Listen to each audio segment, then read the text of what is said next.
చంద్రబాబు నేను ఒకటి అడుగుతున్నా, ఇదిగో నీ మోసం.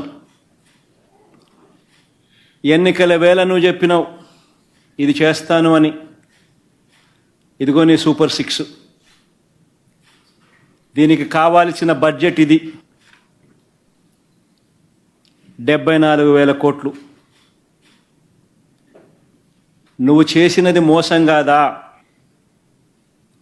నువ్వు చెప్పినది అబద్ధం కాదా? నీ మీద 420 కేసు పెట్టకూడదా? ఆర్గనైజ్డ్ క్రైమ్ ఇది కాదా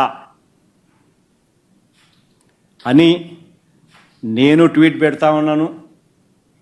నా ఎమ్మెల్యేలు, కంటెస్ట్ చేసిన ఎమ్మెల్యేలు అందరూ ట్వీట్లు పెడతా ఉన్నారు, పెట్టబోతున్నారు.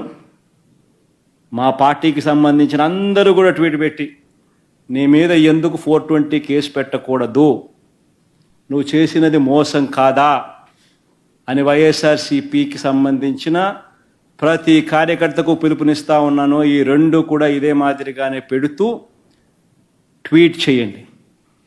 ఇన్స్టాగ్రాము, ఫేస్బుక్, వాట్సాప్, యూట్యూబ్ అన్నిట్లోనూ పెట్టండి. ఎంతమంది నేను అరెస్ట్ చేస్తాడో చూద్దాం.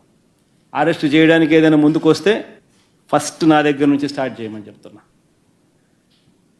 ఏమయ్యా నువ్వు చెప్పలేదా ఇవన్నీ? నీ మేనిఫెస్టోలో ఇవన్నీ లేవా? నీ బడ్జెట్ ఇది కాదా? నీ బడ్జెట్లో కేటాయింపులు, వీటికి సంబంధించిన కేటాయింపులు ఇవి ఉండాల్సింది కాదా? మరి ఎందుకు కేటాయింపులు చేయలేదు?